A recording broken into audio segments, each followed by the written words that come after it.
Audio Jungle.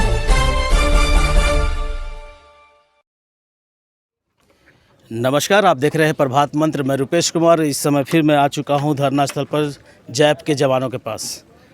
जी हाँ, मैं कल भी रिपोर्टिंग आपको दिखलाया था कि इनकी अनिश्चितकालीन धरना पर इन्होंने बताया था, लेकिन आज हम आए हुए हैं कि कल शाम को यहाँ पर अच्छी खासी 30 से 35 मिनट की एक बारिश हुई थी, आधे घंटे की बारिश हुई थी। इस आधे घंटे की बारिश में इनको क्या सामना करनी पड़ी और इनकी स्थिति अभी क्या है, आज हम रूबरू होंगे। और मेरे साथ में आप देख सकते हैं कि यहाँ पर जो अभ्यर्थी हैं, हाथ में वो विज्ञापन पत्र जो है वो अपना लिए हुए हैं। जो सीता सोरेन ने वादे किए थे, जो उनको आश्वासन दिया था, उसकी कटिंग है, प्लस जो लिखित ये आप एक पत्र देख सकते हैं हाथ में है, समादेष्ट कार्यालय झारखंड सशस्त्र पुलिस के हजारीबाग। ये देखिए, आप ये भी देख सकते हैं, ये इस पर साफ साफ लिखा हुआ है द्वितीय सूची शीघ्र प्रकाशित की जाएगी। मतलब इन्होंने एक पॉइंट आउट किया हुआ है। कहने का मतलब कि ये तख्तियाँ, ये पेपर्स अपने हाथ में लेके बैठे हुए हैं। इनको आशा है कि सरकार इनकी बातों को बहुत जल्द मानेगी। लेकिन कल क्या हुआ, कल के बारे में हम जानकारी लेंगे कि 30 मिनट की बारिश ने इनके साथ में क्या किया और ये कैसे उससे बचे।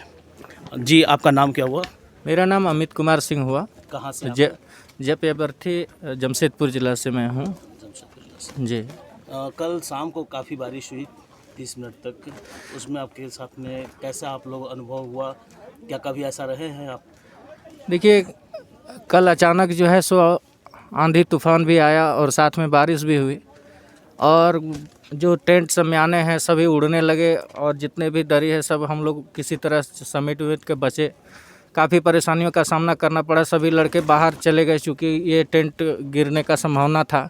तो बहुत सारी मुश्किलें होती है। सवेरे शौचालय में भी बहुत सारी परेशानी होती है। तो कल जो आंधी तूफान आया और उससे पूर्व भी आंधी तूफान आया था, तो उसमें 4 सांप निकले थे और बिच्छुओं का भी डर रहता है। ये वीरान जगह है। ऐसे में जो है सो यहाँ पर धरना स्थल सरकार के द्वारा बना तो दिया गया, लेकिन सुविधा नाम की कोई चीज़ नहीं है। ऊपर से सरकार से कई बार हम लोग आरजू विनती करते रहे कि जैप की द्वितीय सूची जारी किया जाए, लेकिन अब तक जो है सो किसी प्रकार का सरकार स्तर से पहल नहीं किया गया। इससे पूर्व भी हम लोग जो है सो मोरहाबादी में लगातार आंदोलनरत रहे। उसमें माननीय जामा के विधायिका श्रीमती सीता सोरेन जी भी आई थी और हम लोग को पूर्ण रूप से आश्वस्त किए थे कि माननीय मुख्यमंत्री जी से मुलाकात कर हम द्वितीय मेगा सूची निश्चित रूप से प्रकाशित कराएंगे। लेकिन उनके द्वारा भी सिर्फ एक वादा किया गया और वादा को फिर धोखे में तब्दील किया गया। इसके अलावे जितने भी हम लोग आंदोलनरत थे मोरहाबादी में, जो वित्त मंत्री हैं माननीय वित्त मंत्री रामेश्वर उरांव साहब से हम लोगों ने मुलाकात किया और कृषि मंत्री जो बादल पत्रलेख हैं उनसे भी मुलाकात किए। तो उन लोगों के द्वारा भी पूर्ण रूप से आश्वस्त किया गया कि बेटा तुम लोगों की मांग जायज़ है और तुम लोग की मांगों को हम माननीय मुख्यमंत्री जी से वार्ता कर शीघ्र द्वितीय सूची जारी करने का कार्य करेंगे। लेकिन उनके द्वारा भी हम लोगों को छलने का कार्य किया गया। पता आप ये तो हमें पता है कि हमें मालूम चल भी गया है। आपने इससे पहले भी आपने बताया जी। रामेश्वर और राव से उनसे बात करने की फिर से कोशिश की गई आप लोगों की तरफ से? मतलब जब उन्होंने आश्वासन दिया उसके आश्वासन के बाद जो भी उनके क्षेत्र से आते हैं, जो भी अभ्यर्थी हैं, वो लगातार उनके घर में भी जाकर के कई बार प्रयास किए, लेकिन ज़्यादातर वो चूँकि झारखंड सरकार के अंग हैं तो वो ज़्यादातर आवास में नहीं मिल पाते हैं। तो रांची में कई बार हम लोगों ने प्रयास किया और लेकिन बार बार उनके द्वारा यही किया जाता है कि हम विचार कर रहे हैं, आप लोगों की जो मांगे हैं शीघ्र पूरी की जाएगी। लेकिन पता नहीं सरकार की ये नीति रही है, सिर्फ वोट लेने का नीति रहा है क्या, पता नहीं। सिर्फ जब तक सरकार नहीं बनी थी तब तक बड़े बड़े दावे किए गए, जो भी अधूरा कार्य है उसको मैं पूरा करूँगा। और जब उनका काम निकल गया तो सरकार जो है सो हम लोग को बीच रास्ते में छोड़ दी। धूप हो, पानी पड़े, सांप निकले, बिच्छू निकले, इससे सरकार को कोई दिक्कत नहीं है, चूँकि उनको तो सरकारी सुविधा प्राप्त है। मोरहाबादी में कोई रह रहे हैं, कोई विधानसभा के इर्द गिर्द जितने भी सरकारी आवास उसमें रह रहे हैं, एसी लगा हुआ है। जब घर से निकलते हैं तो उनको एसी की गाड़ी, बुलेट प्रूफ गाड़ी मिली हुई है। तो छात्र छात्राओं की जो परेशानी है, अभ्यर्थियों की जो परेशानी है, जैप के जो अभ्यर्थी हैं वो किस तरह से आज लगातार 2011 का विज्ञापन है और आज 2021 चला और उस बीच ये हर जगह भटकते रहे, ना उनको रोज़गार दिया गया, ना किसी तरह की सुविधा प्राप्त की गई। चूँकि देखिए ये सप्तम उत्तीर्ण का था तो मैट्रिक पास वाले तो हैं नहीं, तो उस समय का विज्ञापन जो है 7वीं उत्तीर्ण है, तो अब जो है सो हम लोगों की उम्र सीमा भी समाप्त हो चुकी है। तो ऐसी स्थिति में उम्र समाप्त होना और एक फाउंडेशन सप्तम उत्तीर्ण था उस समय, अब जो है सो मैट्रिक हो गया, तो कहीं अब अवसर तो मिलेगा नहीं। तो हम लोग सरकार से यही गुजारिश करते हैं कि हम लोग जो यहाँ के स्थानीय निवासी हैं जो जैप में सफल हुए, आप देख सकते हैं कि आरटीआई के माध्यम से हम लोगों ने प्राप्त किया। कई ऐसे लड़के हैं, लगभग लड़के 32 पॉइंट 32 पॉइंट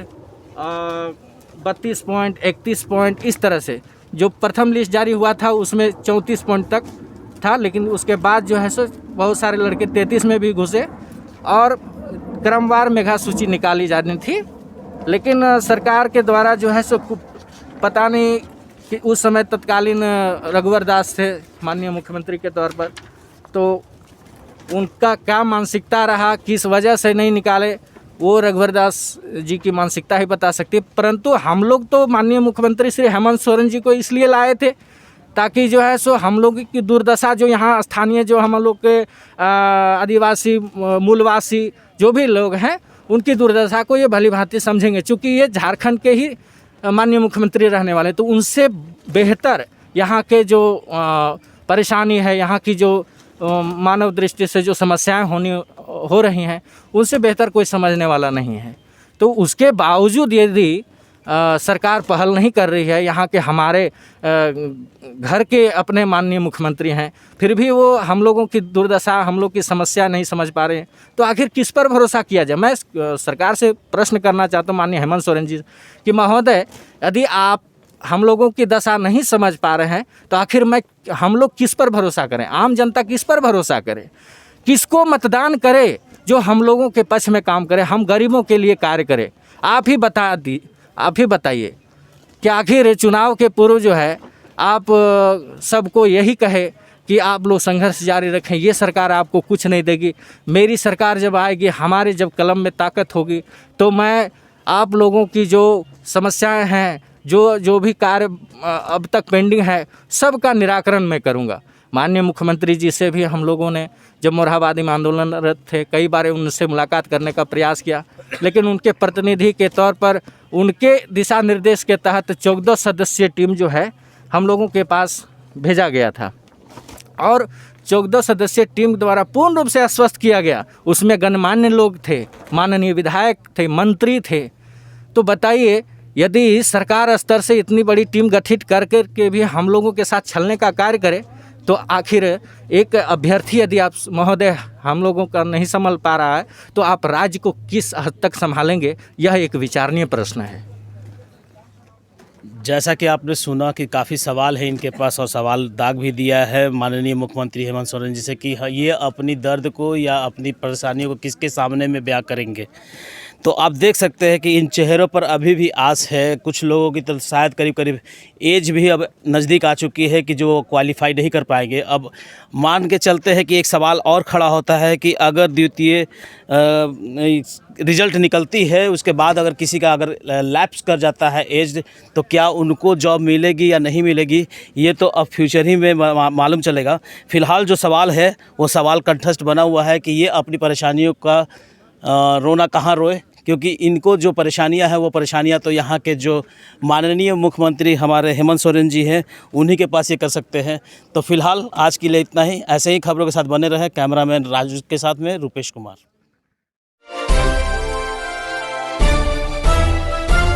Audio Jungle।